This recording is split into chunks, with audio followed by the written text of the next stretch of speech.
안녕하세요. 저는 올해로 결혼 3년 차에 아이는 없이 맞벌이를 하고 있는 여자입니다. 우리 부부는 결혼 전부터 개인적인 성향을 중요하게 생각했고 서로의 사생활을 지켜주기로 약속을 한 상황이었어요. 그런 부분에서 잘 맞았기 때문에 결혼까지 무리 없게 갈 수 있었죠. 연애할 때도 데이트 통장을 따로 만들어서 둘 다 같은 금액을 매달 통장에 모아놓고 그 안에서 사용하며 데이트를 했어요.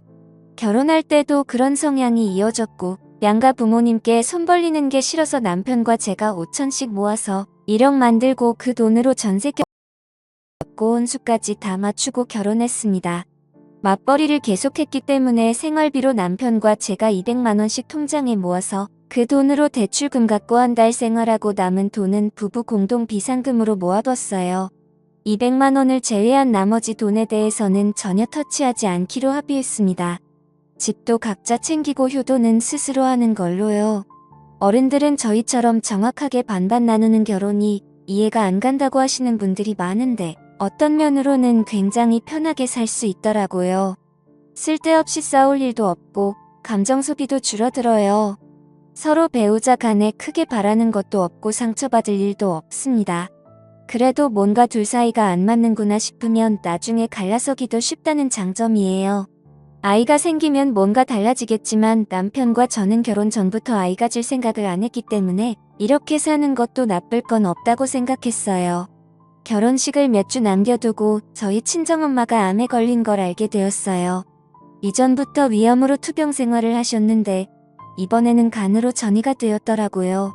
결혼식까지 시간이 얼마 남지 않아서 미뤄야 하는 건가 고민을 하고 있었는데 엄마가 결혼식은 예정대로 하라고 말씀하셔서 식은 그대로 진행하기로 했어요. 저희 엄마도 제 결혼식까지는 치르시고 일주일 뒤에 수술을 하기로 했습니다. 그러다 보니 신혼여행은 못 갔어요. 제게는 신혼여행보다 엄마의 수술이 더 중요했고 회사의 신혼여행으로 일주일 휴가 낸 걸로 엄마 병관호를 해야 제 마음이 더 편할 것 같았습니다. 그 점은 남편에게는 아직도 미안하게 생각하고 있어요.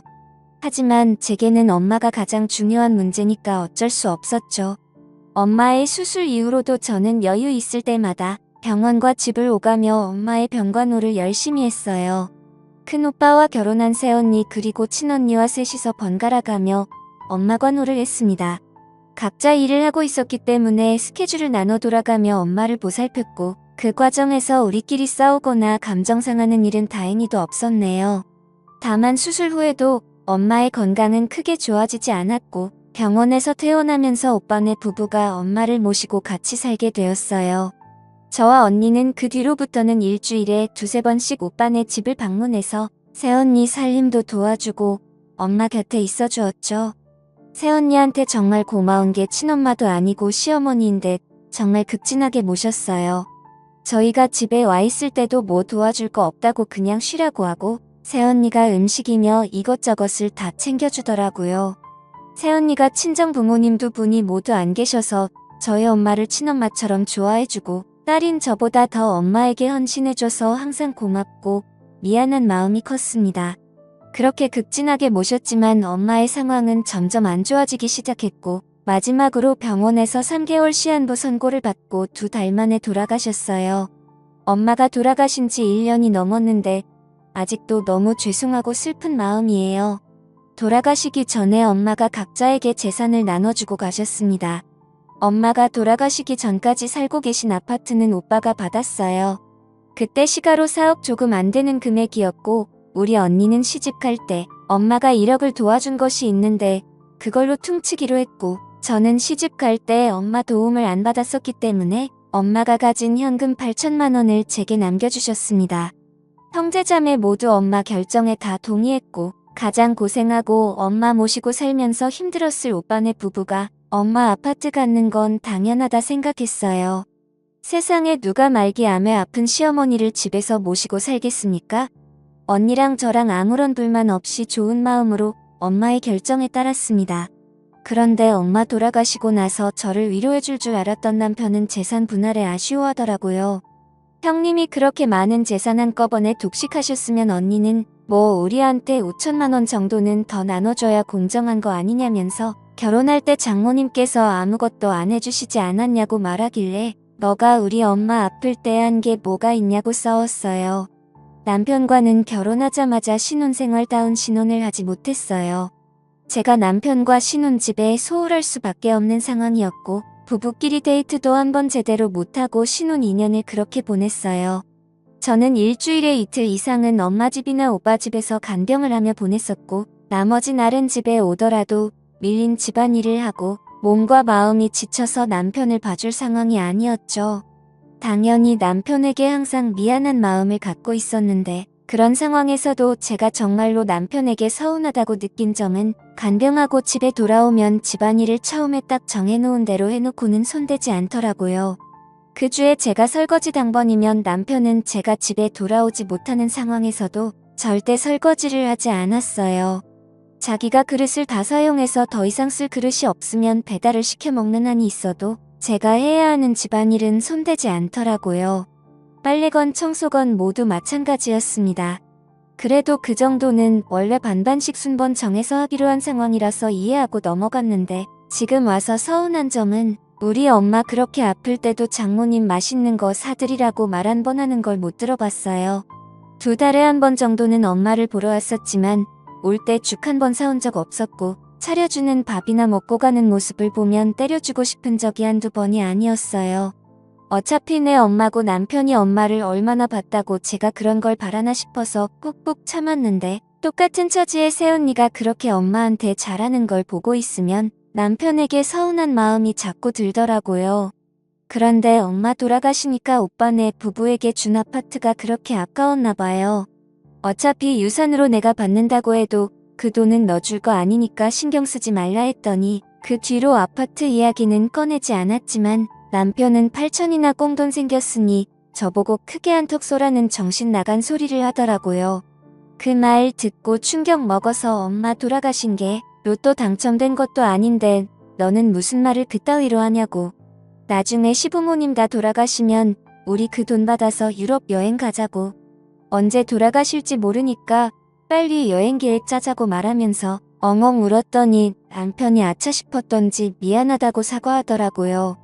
자기가 생각이 짧고 말실수했다고 싹싹 빌며 사과하는데 마음이 풀리지 않았어요. 정말 이렇게 돈 때문에 밑바닥 드러나 보이는 게 정 떨어지더라고요.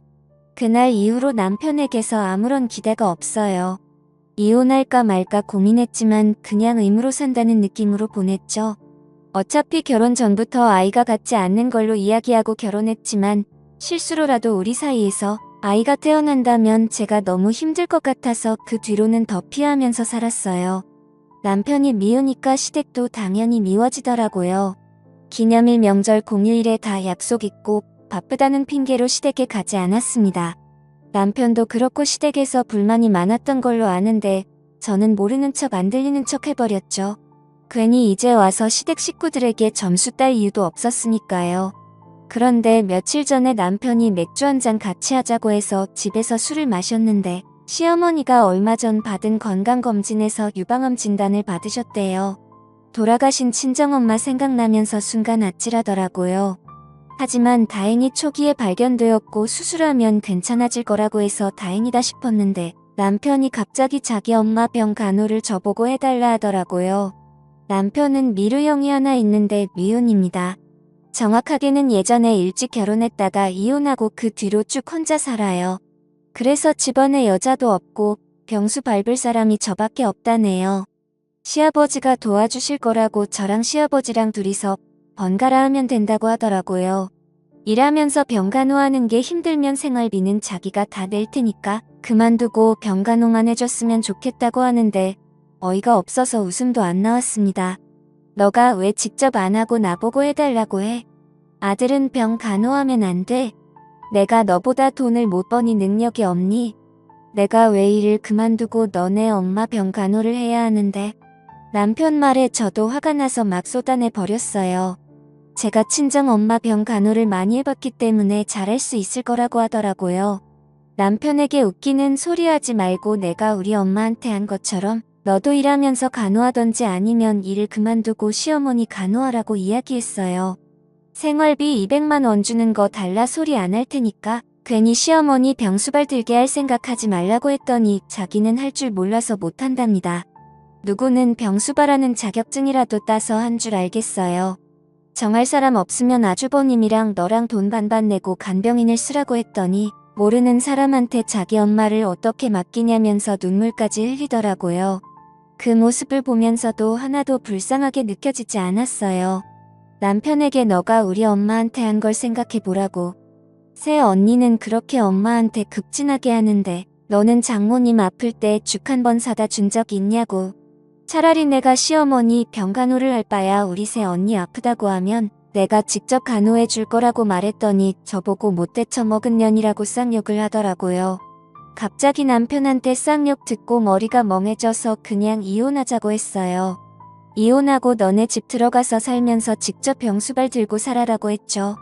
남편이 이혼 이야기 듣고 그제서야 정신 차렸는지 간병 안 해도 된다고 자기가 형이랑 간병인을 쓰던지 알아서 하겠다고 말했지만 이미 때는 늦어버렸어요. 예전부터 남편에게 서운하고 우리 엄마 돌아가셨을 때 했던 일들이 다 생각나서 뻔뻔하고 자기 생각만 하는 남편이랑 더 이상 못 살겠다 싶었습니다.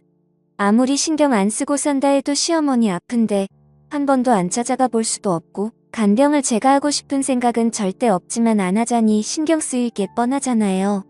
남편과 정말 안 맞는데 이쯤에서 이혼하고 각자 사는 게 맞겠다는 생각이었습니다. 그냥 이혼하는 게 좋겠다고 진지하게 이야기했는데 남편은 어떻게 시어머니 아프다고 이혼하고 도망갈 생각하냐고 저보고 제정신 아니랍니다. 친정엄마 아플 때 남편이 새언니 하는 거 반에 반만 했어도 제가 아픈 시어머니를 모른 척하지는 않았을 거예요. 반반 결혼한 거 다 좋은데 자기가 하기 싫은 일은 절대로 안 하면서 왜 제 도움만 받으려고 하는지 이해 못하겠더라고요. 어차피 참고 살아봐야 남편이 앞으로 저를 더 원망할 것 같아서 그냥 서로 감정 더 나빠지기 전에 이혼하자고 했습니다. 아이도 없고 복잡하게 나눠야 할 재산도 없으니 지금 그만하는 게 맞다 싶었어요. 남편은 당장 이혼할 수 없다고 시간을 좀 갖고 생각해보자면서 지금은 짐 싸들고 시댁으로 들어가 있는 상황이에요. 저는 시간이 아무리 지나도 지금 생각은 변함없을 것 같아요. 남편이 뭐라고 하던 이혼하고 혼자 살 겁니다. 반반 결혼하면 간섭하지 않고 부딪히는 일 없이 편하게 살 줄 알았어요. 하지만 이기적인 남편을 보면서 이게 맞나 싶더라고요. 이렇게 살 바에는 그냥 혼자 살면서 각자 가족 챙기며 사는 게 좋을 것 같습니다. 오늘의 이야기는 여기까지입니다. 구독과 좋아요, 알림 설정 부탁드려요. 다들 행복하시고 좋은 하루 되세요.